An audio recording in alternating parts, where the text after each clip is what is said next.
All right, welcome everyone to this month's conversation. It's a special conversation between two of my favorite people, and it is also a year anniversary of our full rebrand and relaunch of the ACJ. And so it's a fitting time to be putting these two incredible folks in conversation. For those who do not know, Steve Naiman is a lifelong ACJ member and was president of the organization for 25 years until this December, and is now President Emeritus. He has spent his whole life living the values of the ACJ and defining his Judaism through it.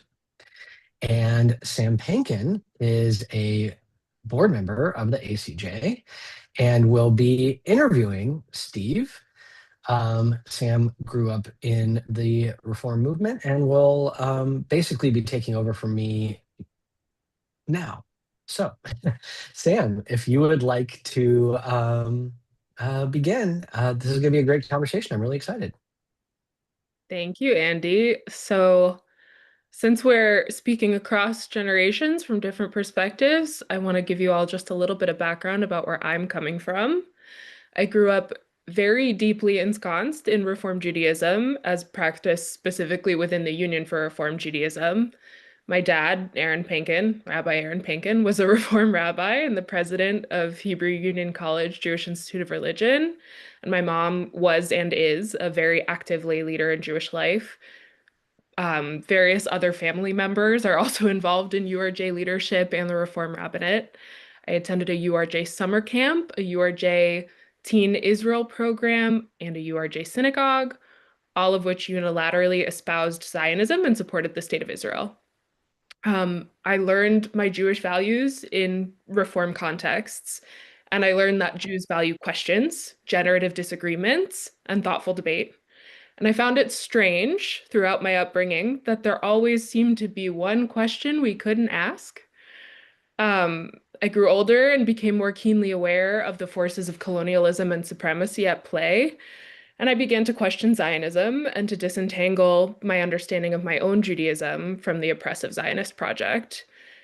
And this is all despite strong socialist, anti-Zionist politics among earlier generations of my ancestors, including the socialist judge Jacob Panken, who was actually a member of the ACJ. So the ACJ is part of my history, and I didn't even know it until I recently became involved. I was never presented with the opportunity to consider a Judaism without Zionism in my Jewish life growing up, and it's something that I came to more recently on my own. Um, I grew up in a world where Zionism and Judaism were really presented as one. Steve grew up in a world where that false equivalency was one his community was actively refusing. And here we are, we get to work together, and I'm very happy to be talking with Steve so we can learn a little more about how exactly we all got here. So, Steve, will you please tell us a little bit about who you are and about your family's connection to the ACJ? Sure.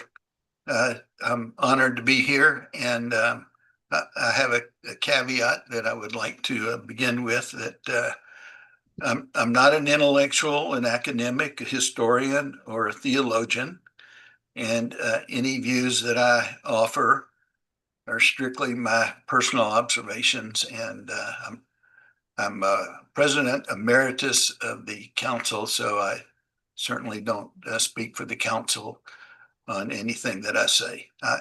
I'm going to name some people as we go along, and all of them will be people that are deceased. I won't. I'll try not to name anybody that might prefer not to be named. I was. So I'll start with a little history.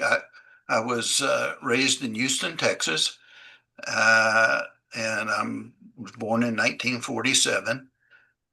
My mother was raised conservative, so I'm a product of a mixed marriage, and my father was a classical Reformed Jew. My mother's parents came from Poland in the early 1900s, and my grandfather became the gabbai of the largest conservative congregation in Houston, and it might actually be in the United States, a very large conservative congregation. My father's parents were born in Texas, and their parents had been in the United States for probably 10 or 15 years before they were born. So I guess 2.5 generations of American. Uh, we belong to Congregation Beth Israel in Houston, Texas.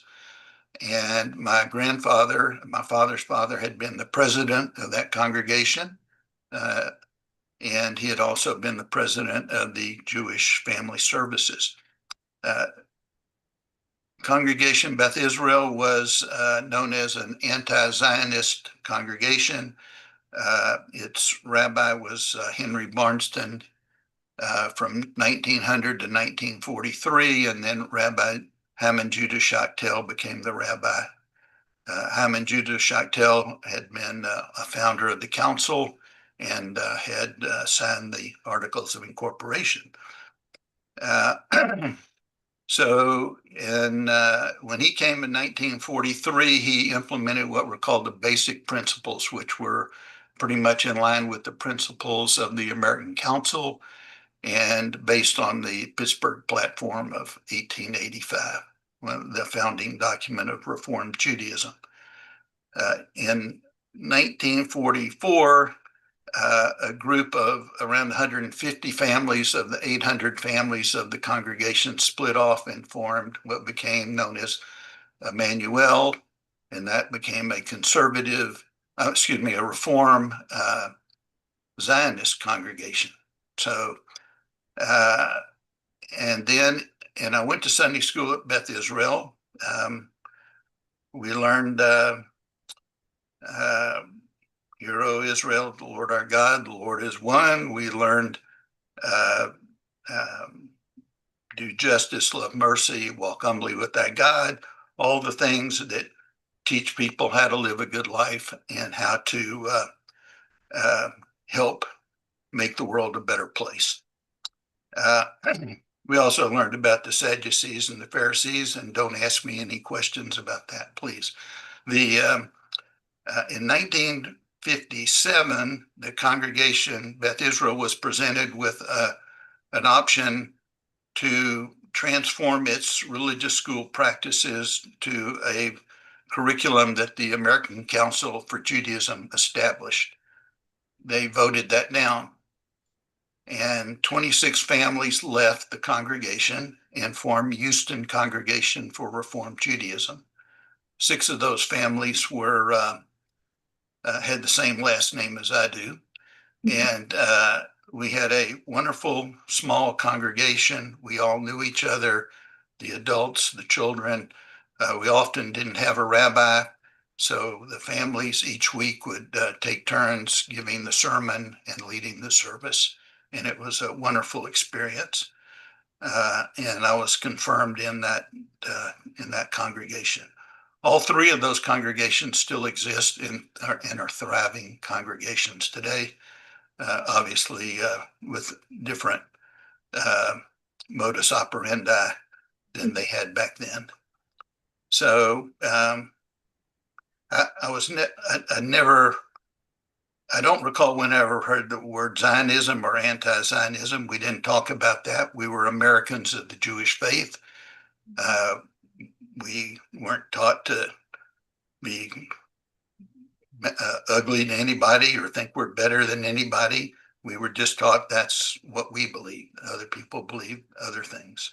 So that's kind of my basic start in the process. Okay.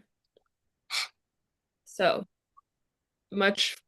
some similarities there in terms of my upbringing and strong connection to Jewish values and treating people right.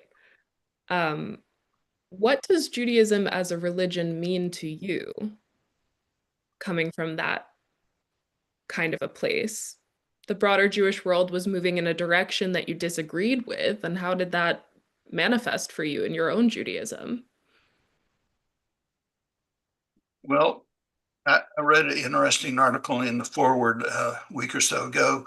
A young woman said she carried her Judaism with her. And I thought that was very poignant. And that's the way I feel. I feel Judaism is a guide for me to how to live my life and to appreciate uh, nature, to appreciate other people, to try to make the world a better place.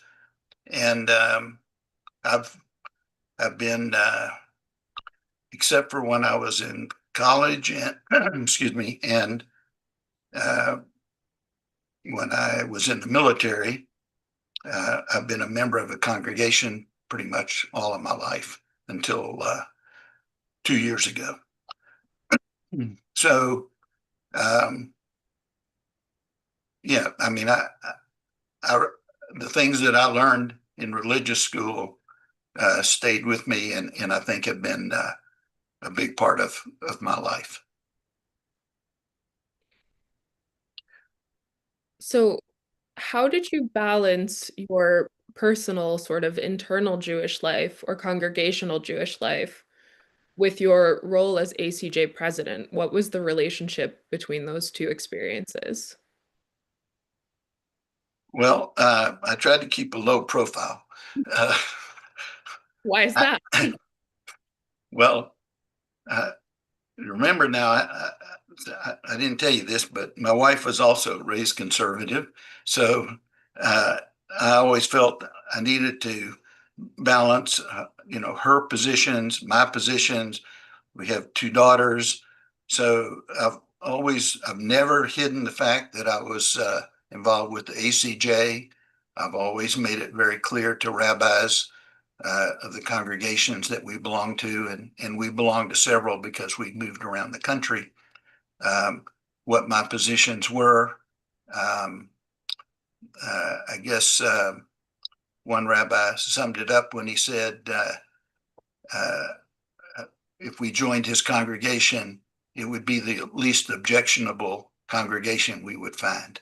I'm not sure that was true, but as it turned out, it worked out until I decided not to re-up 2 years ago. Um, so, I've always gone. Uh, I'll give you a couple of examples. I went to early on, back in 2000, I guess. Um, I went to a rabbi. Our daughter was getting being bat mitzvahed, and I said, "Can we remove the flags from the pulpit?" And he said, "Well, where would you put them?" And I said, "Well, there's a closet behind the pulpit." Uh, and he said, "Okay." And so we put the flags in the closet, and as long as I was a member there, I never saw the flags again. They actually moved buildings, and the flags went from one closet to another closet. So it was very that was certainly exceptional, uh, and I've tried to make that same request other places where I haven't been so successful, and I never asked to have the flags put in the closet. I mean, he asked me where I wanted them, and that's what I told him. But I always thought that the flags shouldn't be in the sanctuary. If you put them in the foyer, if you're going to have flags, I don't like flags. I don't think we need flags. I don't agree with it, but I always thought they shouldn't be in the sanctuary because the sanctuary has a different purpose, and we shouldn't be worshiping even the American flag. Although the American flag does give us the right to be there and to have freedom of religion, but I never thought they should be in a sanctuary. So, but that was my one success in that endeavor. I'm just going to interject and say I strongly agree with your position about the flags, and I would just like to take this moment to point out for anyone who believes that there's this enormous generational divide where younger people and older people can't come to a place of agreement about these sorts of things. I feel like everything Steve just said came out of my own brain. So, um, I just, yeah, it's been very meaningful to learn from Steve's example. Um, I want to ask you about 25 years of service to the ACJ. That is a long time. Did the meaning of the work for the ACJ shift over that period? And what does it feel like to look back at 25 years? Do we have any highlights or things that you wish you had done differently? I guess I could say it's a relief. Uh, um, the I think I changed certainly over those 25 years, and so my perspective changed. And when I grew up, um, we were classical reform, and I call it Orthodox reform. Uh, you didn't wear a yarmulke, you didn't wear a tallis, you um, it was pretty much everybody was um, doing it all the same way, and it was pretty hard line. And I grew up that way, and I always felt that way for a long time. And then I realized I didn't really care whether somebody wore a yarmulke. It didn't matter to me. I cared more about what was under the yarmulke uh, than whether they wore it or not. And so uh, I mellowed, I guess you'd say, and moderated my positions on a lot of things. I've always had to um, just tolerate the changes in the service. The music never was the same. There used to be great music in classical reform. Um, then it just seemed like every week there were new songs and different songs, and with all due respect, camp songs, and so it was all changing. Uh, Reform Judaism was based on intellectualism, and all of a sudden, mysticism started coming back into religion, and Lahad D and facing the back of the door, the synagogue, and so all of these things just, um, I just had to kind of tolerate them.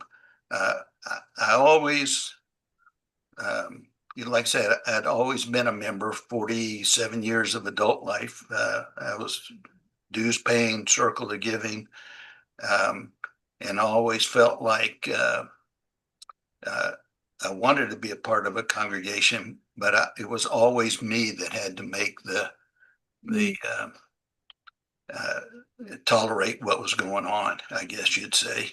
Um,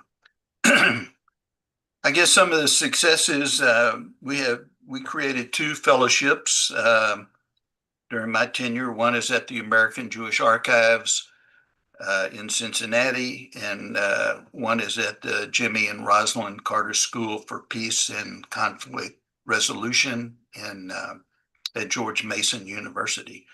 And I think those are great things to maintain the posterity of the council.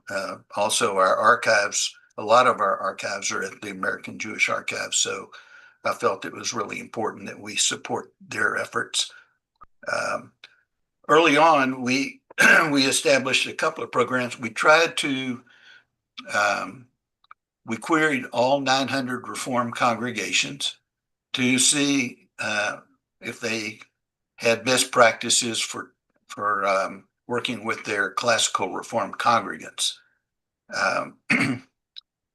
We found out most of them didn't, and that it was pretty much a demographic that was being left out. But We had hired a professional. We offered prizes. The first prize was $10,000.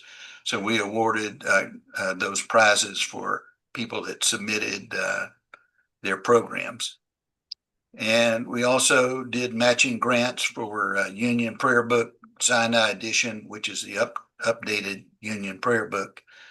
We did matching grants for those. And I thought that was a good program to help for classical reform. And in 2007, we spun off the Society for Classical Reform Judaism, and they became a separate entity. So I guess those are highlights. I wish we had been able to improve our communications. I'm not a social media person, so we never really got the word out as much as I wished we had. But it seemed like some young people found us in spite of that, and thank goodness. So I guess that's We found each other. yeah, we did. Thank goodness. Yes, we're all very grateful. Steve, really, I was part of a group of people who were organizing to pressure the URJ to call for a ceasefire in December 2023, if you can believe that it's been that long. And, the theme of this talk being across generations, Steve emerged to tell us all where we had come from. And the legacy of the ACJ, I feel like for me, it appeared out of thin air as the thing that I had been looking for, the place in history that I hadn't seen yet, that made everything make sense in this moment that makes no sense. This moment where we're conflating anti-Zionism and anti-Semitism. There's a lot of noise. We're having a lot of trouble with understanding Jewish identity. How do we talk about this? How do we explain what we believe? Or Steve, how would you explain what you believe and your position to someone who's coming in with assumptions about anti-Zionism is the same as anti-Semitism, or people like us don't care about Jewish safety, coming from that kind of a place? Well, as you know, when you and your colleagues approached me about coming on board with the council, I talked to each one of you individually, and I challenged you on why you wanted to do this. And because it was important to me that we move beyond the noise, that this is a long-term project and objective. And I wanted to make sure that everybody, not that everybody thought alike, but that everybody understood the history and understood what our objectives had been and were continuing to be. And anti-Zionism is a slippery slope. It is what anti-Zionism was back in 1940s and 50s is different now, because everybody has a different definition of what Zionism is to them. And so I get concerned when all we talk about is Zionism or anti-Zionism. And I really like what you and the board and Andy have come up with, which is Judaism beyond nationality, because it's a more positive perspective on Judaism as a religion. And I like the fact that I love classical reform. I was raised in it.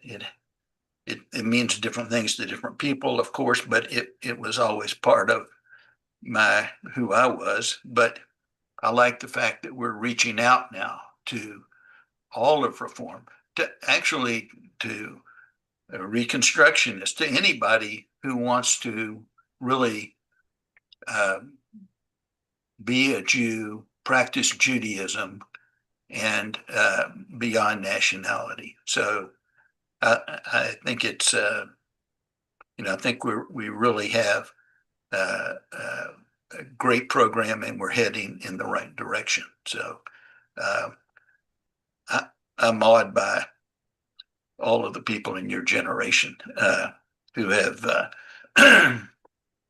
willingly stepped up to undertake this. You made the place for us to step into. It is a two-way street. I'm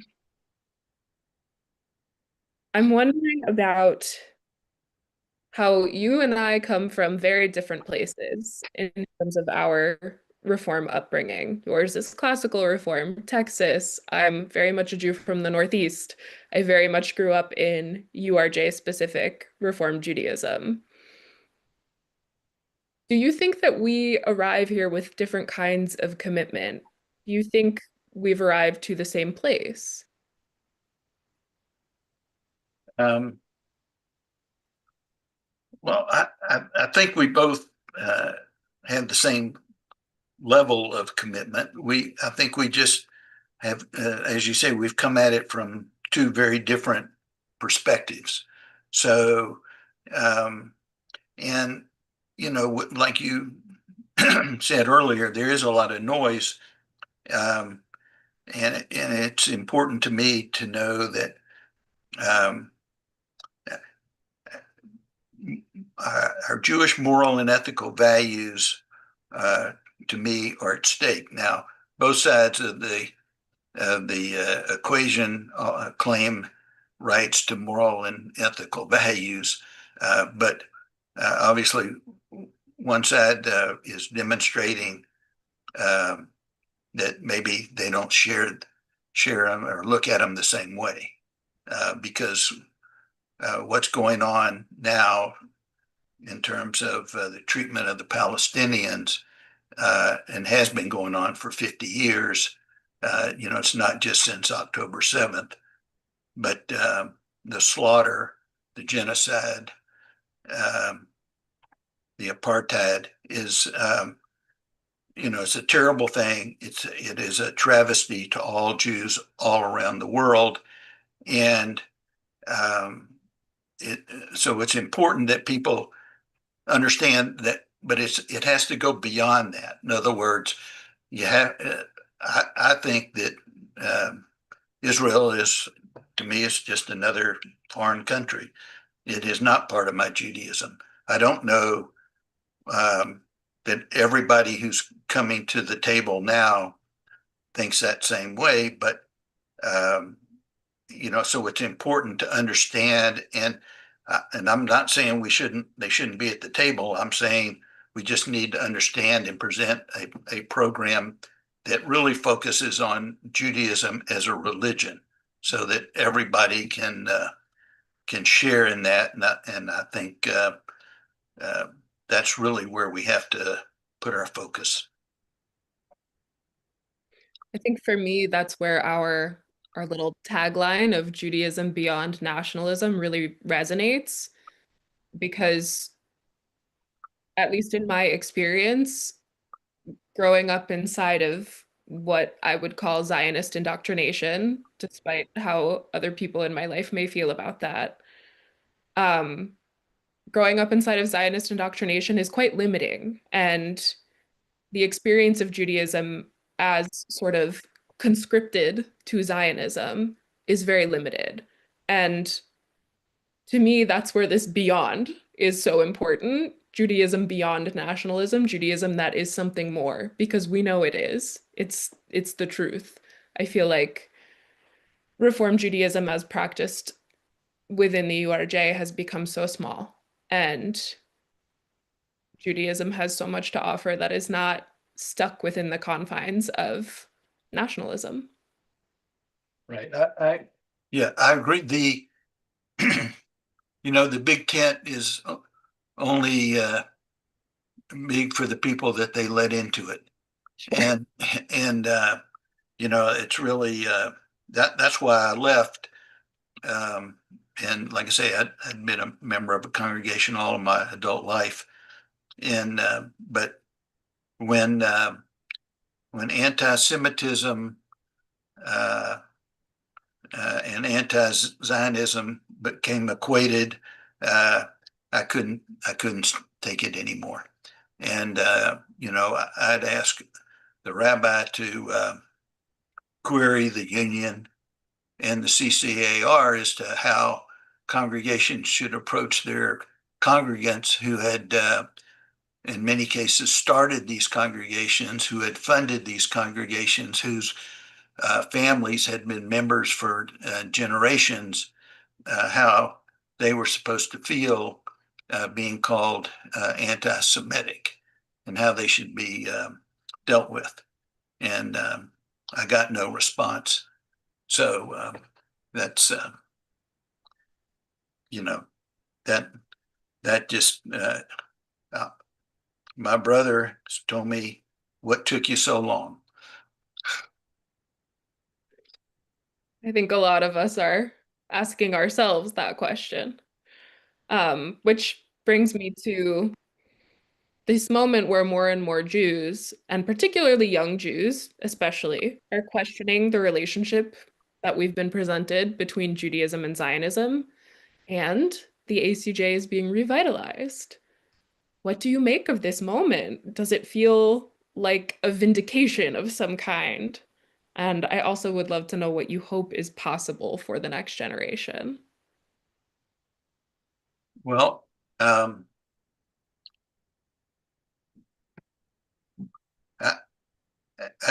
like I say, I feel relief. I don't feel vindication. Um, I feel it was Bashir that we survived this long, got to this point. Um, there, and I hope people will come away from this conversation and try to learn more about the council and its history. There were some great people who's great rabbis, great lay people who founded this organization in 1942, who kept it going.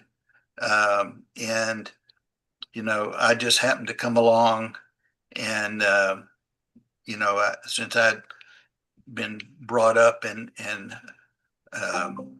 this had all been a part of my life, that I just felt like I needed to try to keep it going. So I think that there can be uh, great things going on. I think there are so many people out there that are looking for a home, that are looking for a space, that need to know that we're there, that other people are out there for them.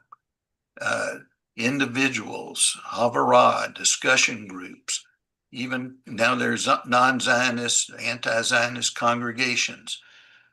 We need to be there for those people, and it's your generation that is going to have to carry the ball.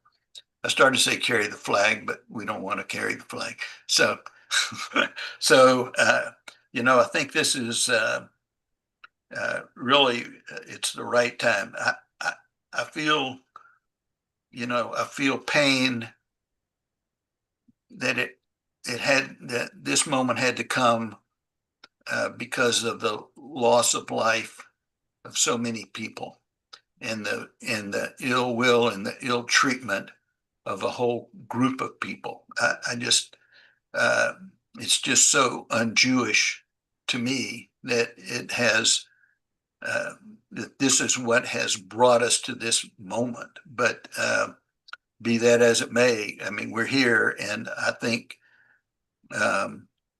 there's a growing population that needs us, and thank goodness for mainstream that doesn't see it, because they keep citing these low demographics, only 6%, 7% of the people feel this way, but they're all young people. Not all, but many of them are young people, and that's the future of Judaism.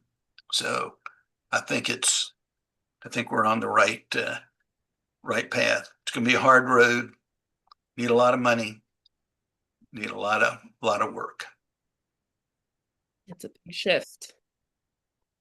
So, if you could say one thing to a Jewish person who is just at the very beginning of questioning the relationship between their Jewish identity and Jewish nationalism, what would you say?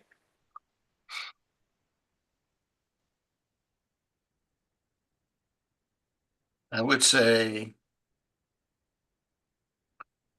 challenge yourself to get out of the box, whatever box you're in. Try to learn and explore, investigate from as many sources as you can. Some of those, sometimes I'm listening to YouTube or reading an article, and somebody will ask me a question. Well, they don't agree with you. Why are you listening to that? But that's how you learn, and that's how you test your own thinking. That's how you challenge yourself to find out what you really believe. And I'll go back to yarmulke. Sometimes I would ask somebody, "Why do you wear a yarmulke?" And the best answer I ever heard was, "Because my wife told me to." So I understood that. But people would say, "Oh, it's in the Torah." Well, I would say, "I don't think it is. You should ask the rabbi."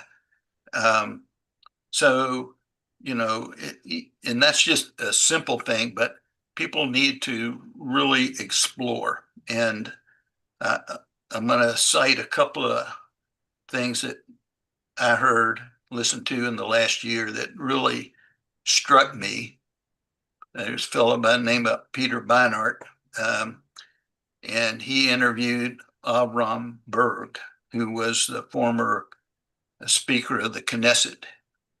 And it is an incredible interview that where Avram Berg really calls into question the ethics and the morality of Israel. And he's an Israeli, obviously. And I just thought that, and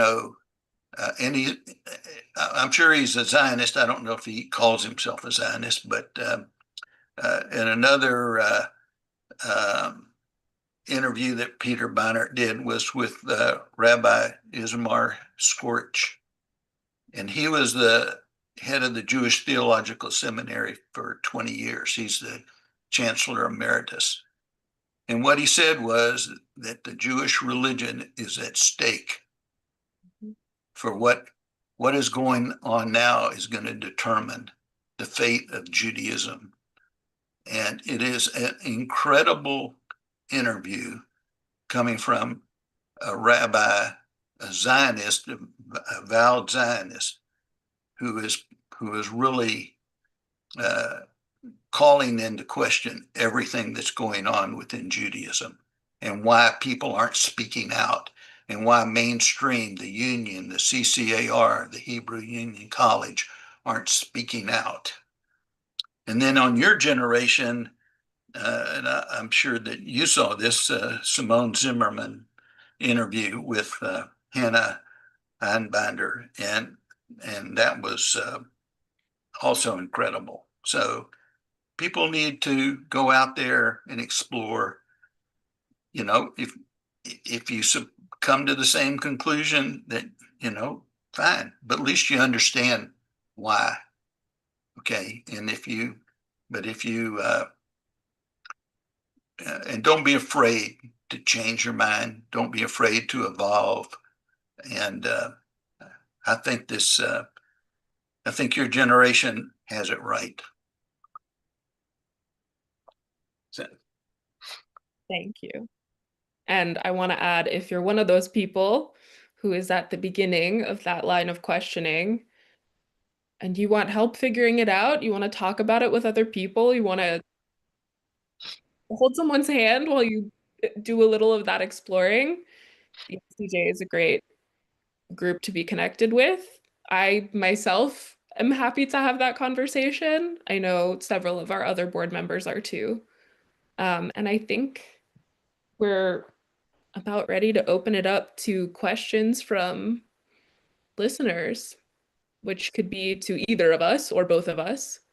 And I think Andy's going to help us get that sorted out. I am indeed. If you would like to ask a question, you can, like Jessica has, put your hand up virtually, or I've made it so you can now turn your video on. So if you want to ask a question, you can just turn your video on and then you'll pop up. And I ask, as I do at any event that I am holding this role in, is to please remember this is a Q&A. A lot of the times there is a deep desire to share a lot and then maybe end with a question. And I'll ask that anyone who comes off mute go straight to the question. Thank you.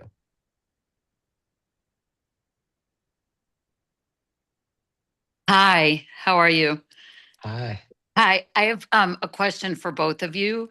Um, so Sam, I think my son, I think, went to Eisner with you and your brother, and everything you said, he resonates with Noah Brockman. He might even have been involved in some of the work you have happened over the years addressing the URJ and all that. And I, as a supportive parent, like I'm a rabbi too, and I love Israel and I love being there. But as a supportive parent, I'll read whatever he asks me to read and watch whatever he asks me to watch. And there's a great book called Someday Everyone Will Have Been Against This that I actually recommended to him. And so, like, I try and be a supportive parent. And on the same side, he's in graduate school and he's finding there's a lot of incredible art and literature, especially in early anti-Zionism in Israel. Like, there's a whole Canaanist movement and that. So, I guess, like, navigating as a parent or a family member where, like, how can, like, because I love him so much, want to show the support, and listen to him, but also that there is a history. I was a tour guide in Israel. So, like, there is a really interesting history about anti-Zionism and Jews grappling with that. That's beautiful. And then, Steve, for you, like, kudos to you for, like, I couldn't even believe this was the same organization that I knew from Charlotte in the 90s, because, like, when rabbinical school students and Jews in the South, where I was, heard about the American Council for Judaism, it was much more about the amount of Hebrew in the service than really anything about Israel and Zionism. And so I'm really curious, like, you addressed it a little, but in the interim and in the future, like, what can happen that, like, someone like my son can find, like, a real place? And then for both of you, like, are there places where, like, we can enjoy being together? Because, like, here's the thing, like, I want to pray with my kids and I want to go to Israel, and no actually has gone, and like, we talk about Israel a lot, but, like, I don't want it to be like something that only divides us. So, like, how do we address that gray space? So you guys can Great. address it however you want, but Thank you, Jessica. yeah. well, I'll start if that's all right. Great. So I remember you, Jessica, from Charlotte, because I was there.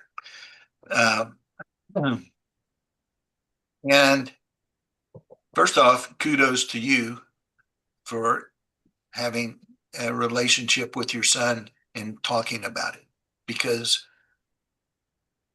people shouldn't lose their friends or their family. I mean, they're going to lose some because there are always going to be hardliners on both sides.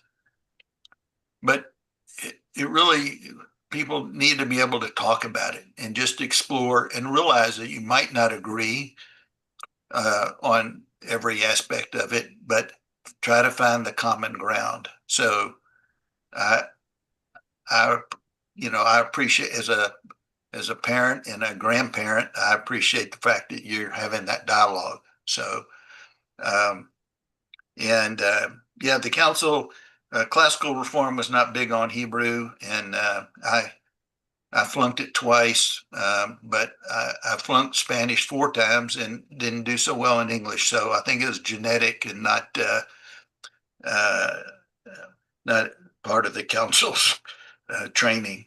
But Judaism has changed, and we have to reach out to people that are coming at it from all different approaches, and share the positives of Judaism, the moral and ethical values, and not only talk about them, but we have to live them, and we have to make the world try to understand, and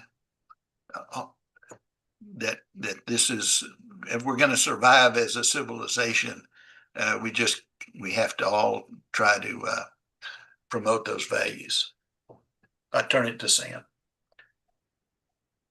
Yeah, so I think the question inside of what you shared is like, how can we be Jewish together? How can we find a path forward in these relationships where we maybe are coming from very different positions? And I also would like to commend you on listening to your kid and reading the things your kid sends you. And that's, as someone's anti-Zionist child, that's really all we want. We want you to engage. We want you to remember that we're the people you raised to have Jewish values. And in most cases, this position that we're taking that for some reason seems like it's not very Jewish, it's actually the most Jewish position there is.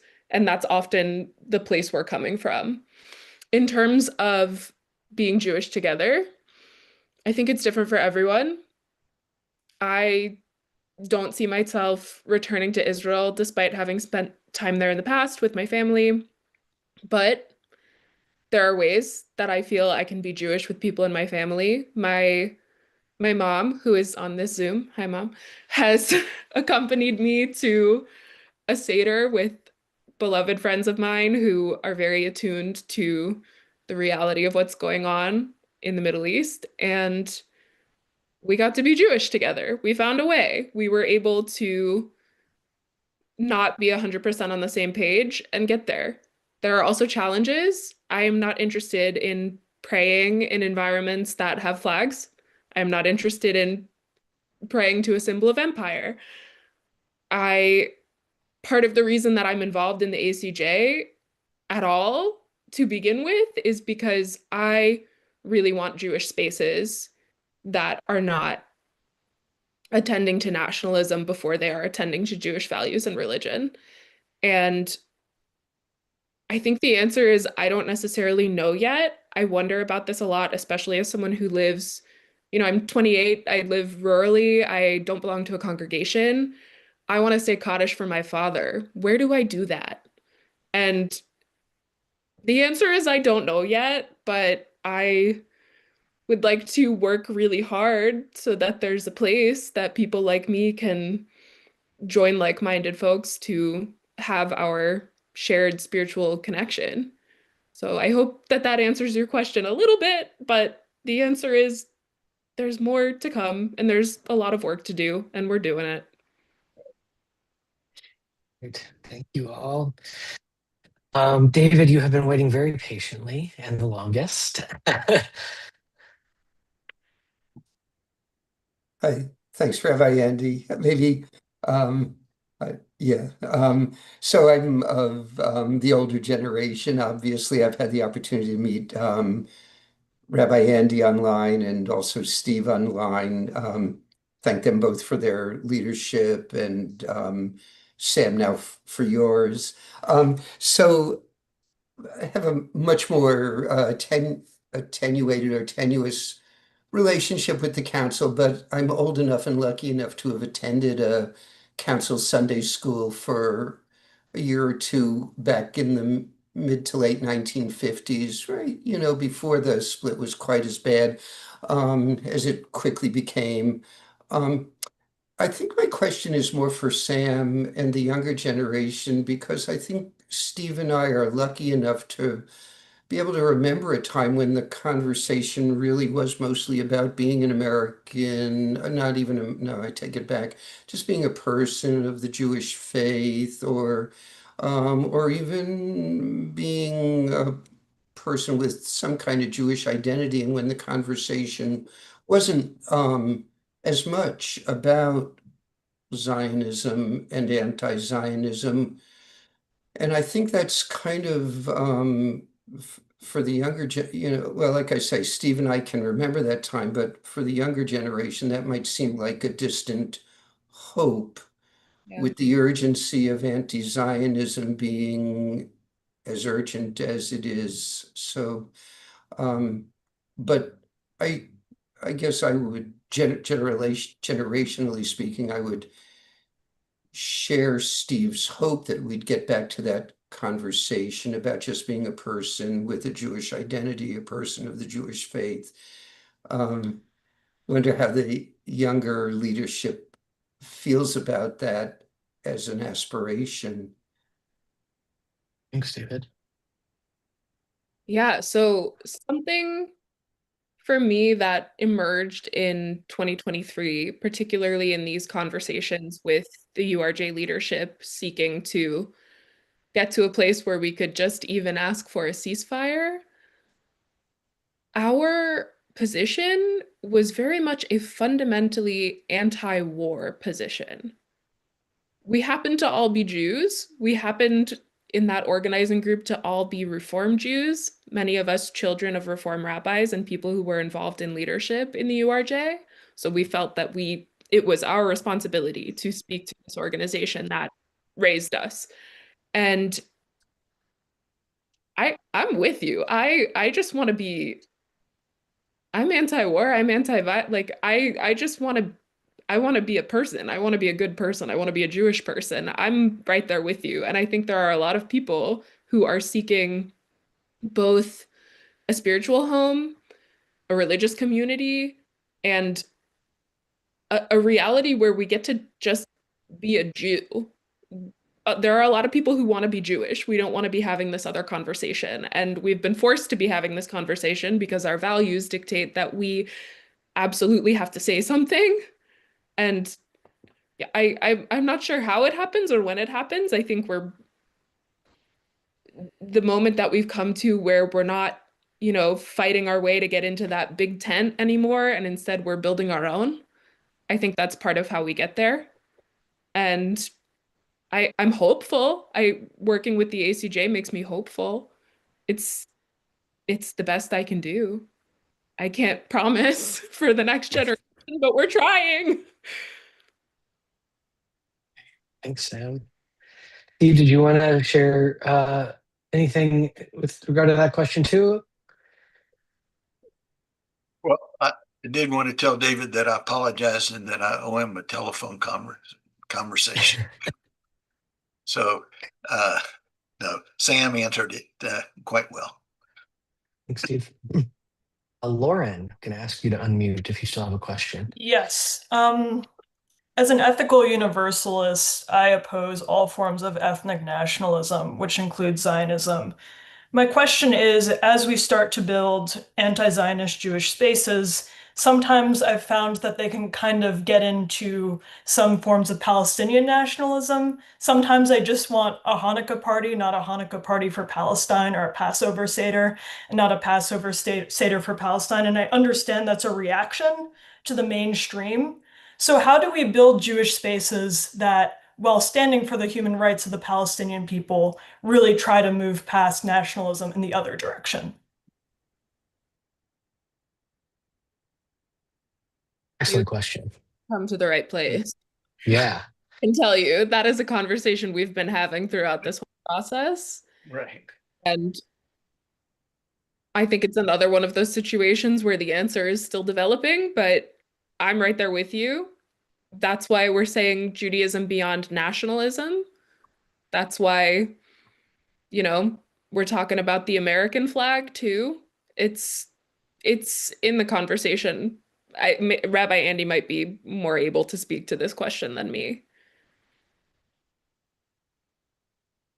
Steve, did you want to share any thoughts Well, first? as I said, I'm not smart enough to have figured all of this out, but and I'm a veteran, and so I take great pride even in this day and age of being an American and in the American flag. But this was all brought to light to me. It was a first. It was a eye-opening conversation that we've had. Actually, several conversations that we've had about nationalism, and I'm starting to get it. And I think you know, Andy said it right. It's a great question, and it's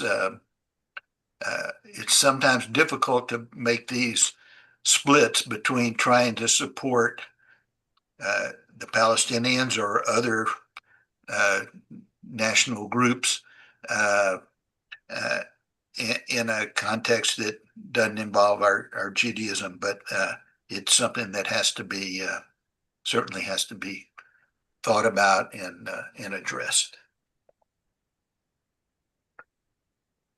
I'm going to try to give my very quick answer, which is that, at least for me, in my upbringing, and I think in a lot of people who grew up in Reform and even some conservative synagogues where they maybe didn't go to day school or anything like that, um, very few people have the skills to actually practice a rich Judaism that is just based in what you're describing and like being Jewish together without that added layer of what in the institutions um, is Zionism.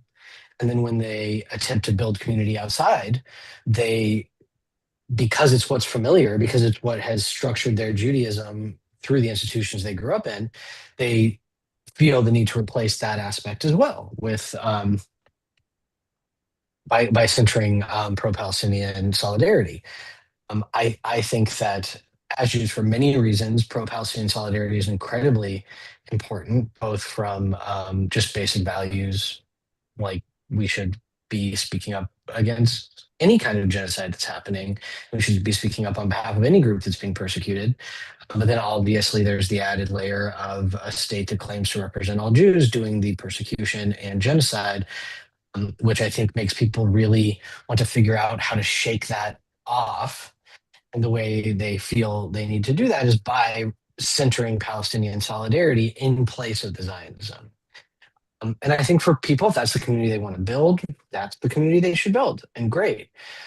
But one of the things that we are working on right now in developing is helping to provide resources and skills and lower the boundary of for entry to all kinds of Jewish practice for people that want to construct the kind of life that you're describing, Lauren, because so many people came up through these institutions where the institutions did Judaism for them. They didn't really have to do anything themselves. And the institutions conflated Zionism with Judaism. And so they don't know how to fully decouple all of that stuff. And so we are working on that. We have a affiliate network that we're beginning to build of Havarot all over the country. And hopefully coming out of that will be toolkits and ways to create exactly the kind of communities you're describing, Lauren. Richard. Hello. It occurred to me to also like in terms of finding spiritual, there's a consortium of anti-science synagogues that is calling itself Synagogues Arising. But my question was, how are y'all doing on social media? Seems like that's sort of the future in terms of reaching that younger generation. What do y'all got going on? I can tell you that I have the great pleasure of being Rabbi Andy's speedy copy editor, and we're very active on Instagram. We're very active on social media. We have a whole new look that Steve, I think, is now on board with, despite his attachment to the prior ACJ website. We're there. A lot of us on the board are in our late 20s or in our 30s, and that's the language we speak, and we understand that that's the language that needs to be spoken at this moment in order to reach people who are seeking community. So follow us on Instagram and look at our new website at acjna.org.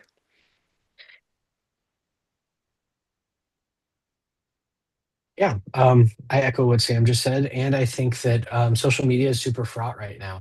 It's actually really hard to figure out how to use it in a way that is both effective for our messaging and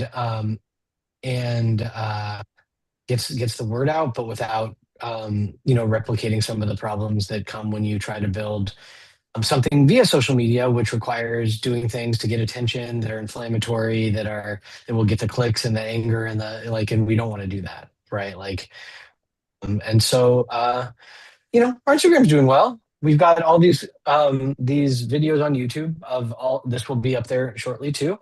And slowly but surely, hopefully, people will more and more discover us through it. Thanks, Richard. Eden.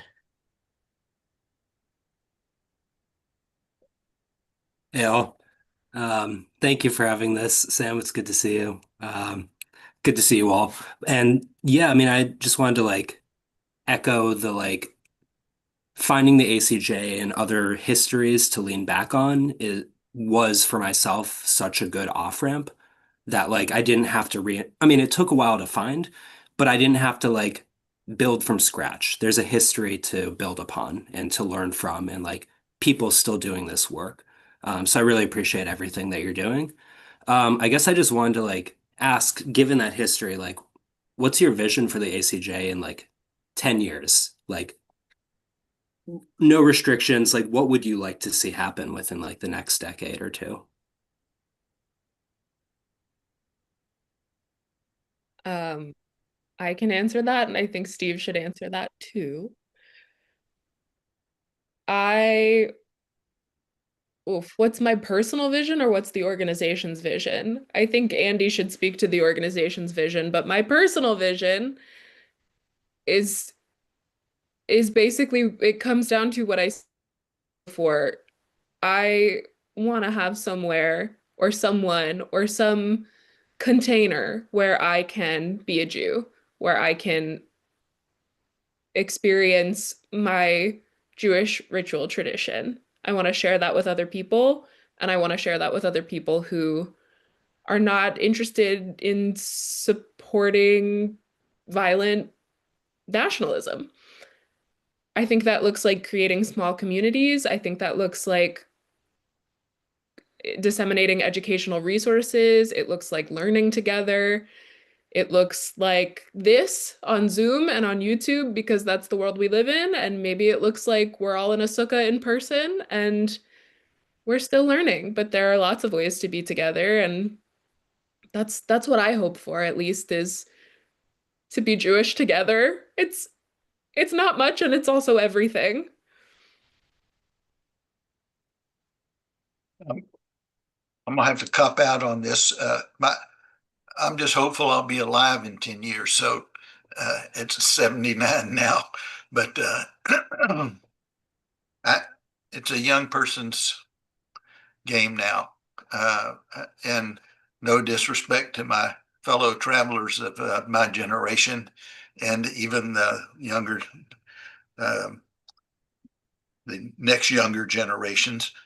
I think that the vehicles to reach out to people and to give them the products that they need, the tools they need to live their Judaism, they're all beyond my comprehension. Like I said, I don't do social media. I was barely able to keep the website going, and they even made me change the logo. So what can I say?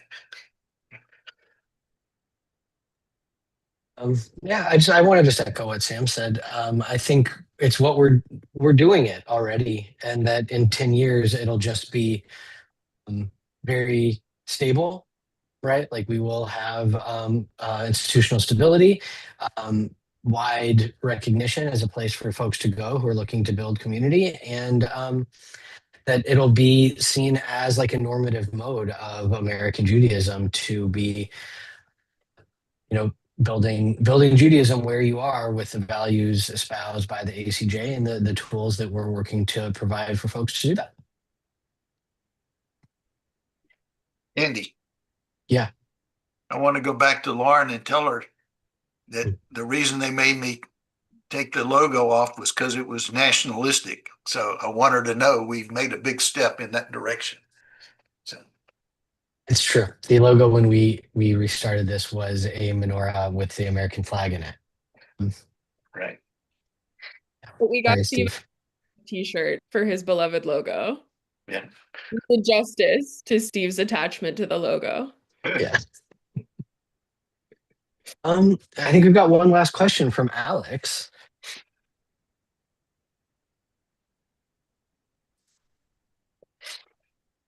All right, y'all can hear me now, right? I'm sorry, my lighting's not the best at the moment. But my question is more about the reform movement in particular, especially as it relates to the URJ.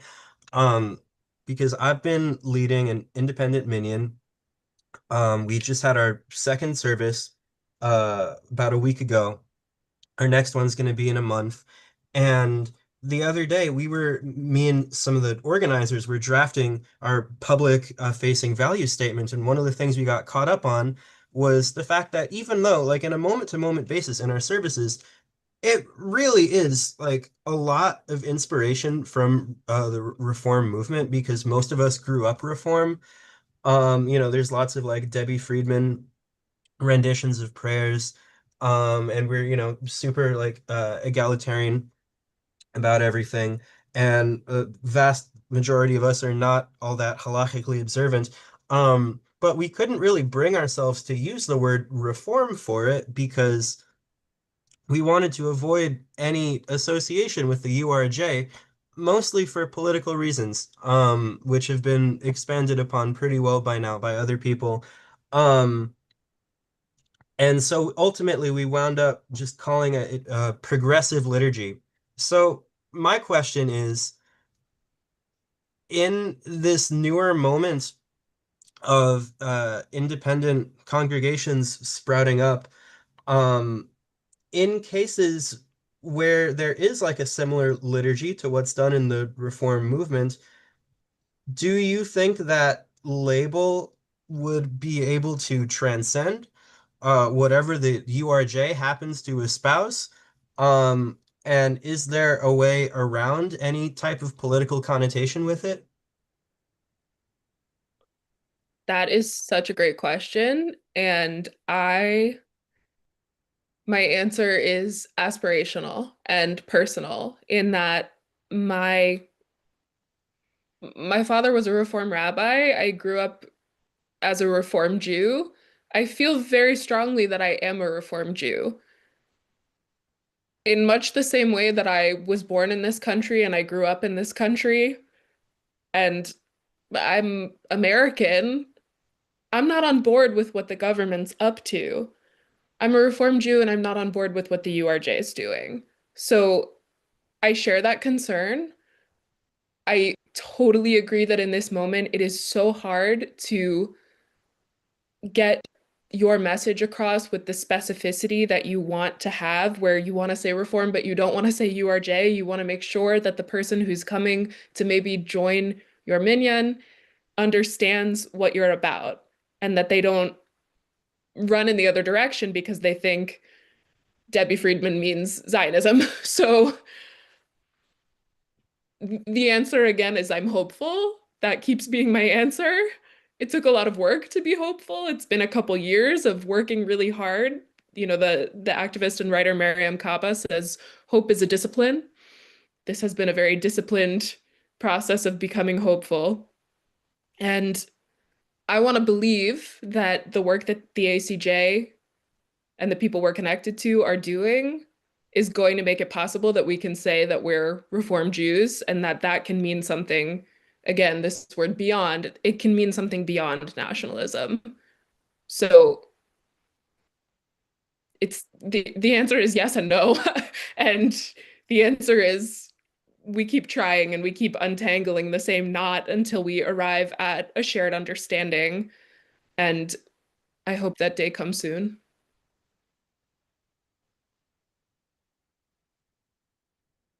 I think kudos for working on your minion. I think that's wonderful. And, you know, we may have things to offer you and you have things to offer us. So we should all be, in this day and age, we all need to work together to show a force behind this movement and all and what's going on. So help us, and I think we can help you.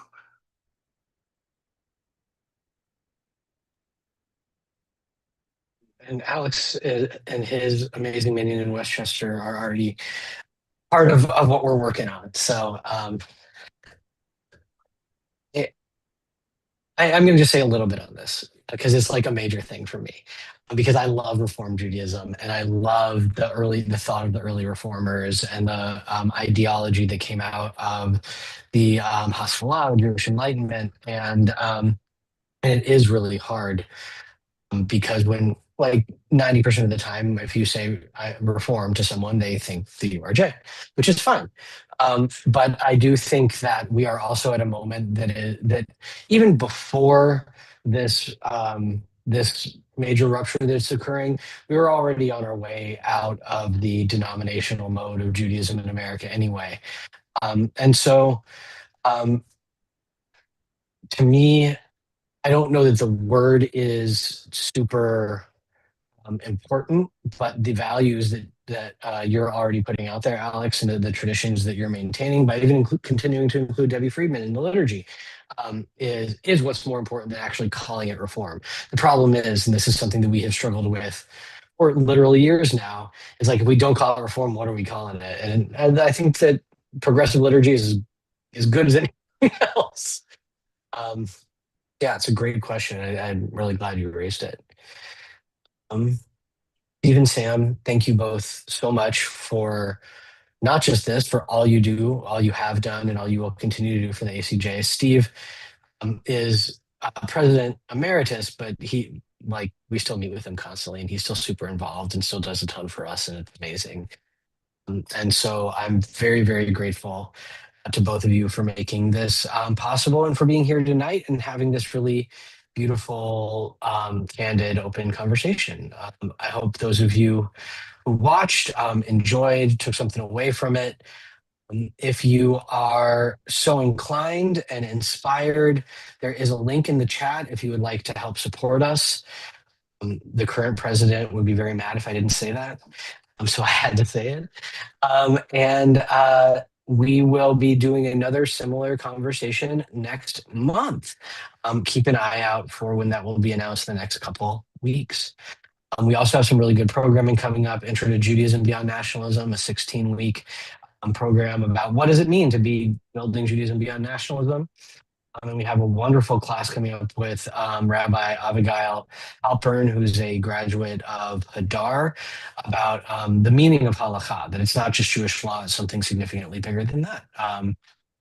So keep an eye on our Instagram, American Council for Judaism, or our webpage, acjna.org. Thank you all so much for being here. Have a wonderful night, and this in Pesach. Thank you, Andy. Thank you, Sam. Thank you, Steve, for everything, not just for the last hour. Y'all stay well.